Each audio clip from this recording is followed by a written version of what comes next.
चलिए, आज इतिहास के एक ऐसे मोड़ पर चलते हैं जिसने भारत के भविष्य की दिशा ही बदल दी। जी हां, बात हो रही है सन 1909 के इंडियन काउंसिल्स एक्ट की, जिसे हम और आप मॉर्ले मिंटो सुधारों के नाम से बेहतर जानते हैं। अब ये बात सोचने वाली है ना, कि आखिर एक ही कानून एक ही समय में दो बिल्कुल उल्टे काम कैसे कर सकता है।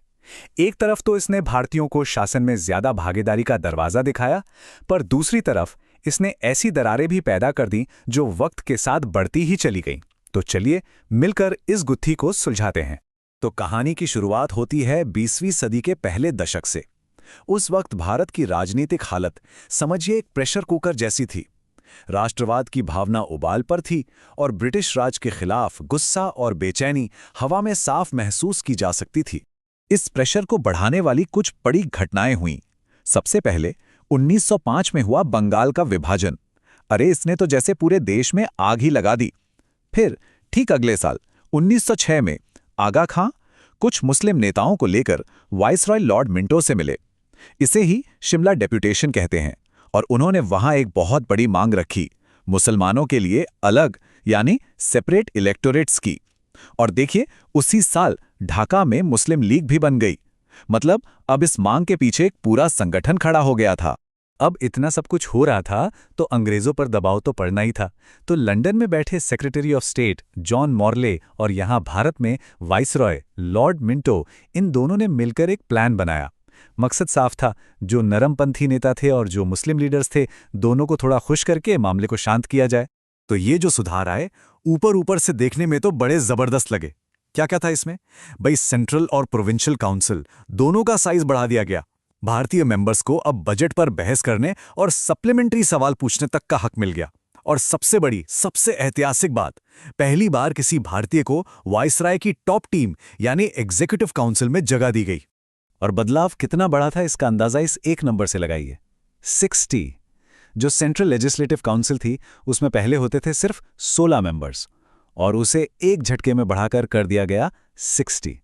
ये कोई छोटा मोटा बदलाव नहीं था, ये एक बहुत बड़ी छलांग थी। और वो पहले भारतीय कौन थे जिन्हें ये सम्मान मिला? उनका नाम था सत्येंद्र प्रसाद सिन्हा। ये सिर्फ एक अपॉइंटमेंट नहीं था, ये एक प्रतीक था। इसका मतलब था कि अब भारतीय सिर्फ बाहर से सलाह नहीं देंगे, बल्कि सरकार में सबसे ऊंचे लेवल पर बैठकर फैसले लेने की प्रक्रिया का हिस्सा बनेंगे।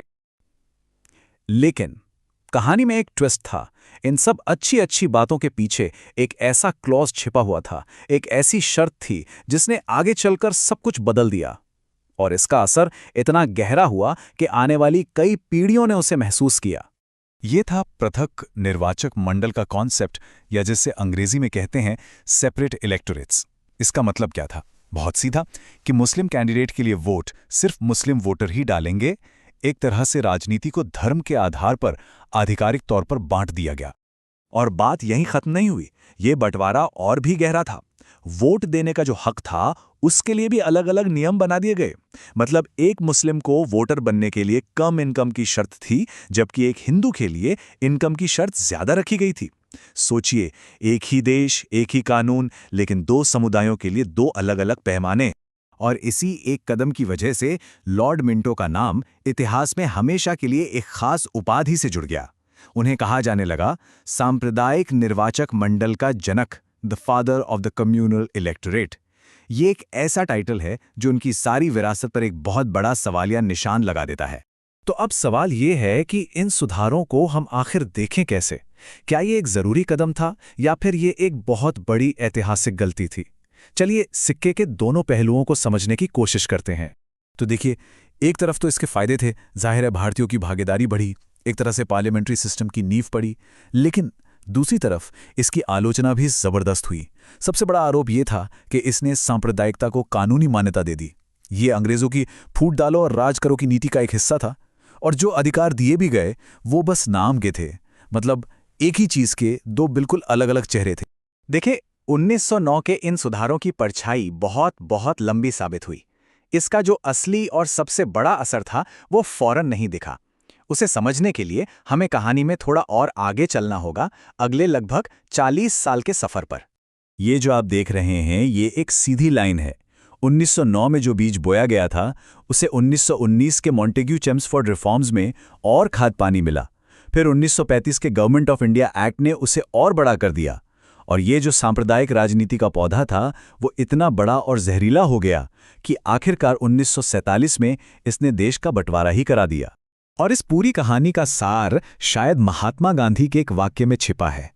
उन्होंने कहा था, मार्ले मिंटो सुधारो ने हमारा सर्वनाश कर दिया। सिर्फ एक वाक्य, लेकिन यह हमें सोचने पर मजबूर कर देता है कि कभी-कभी सुधार के नाम पर उठाए गए कदम भी कितनी बड़ी तबाही का कारण बन सकते हैं।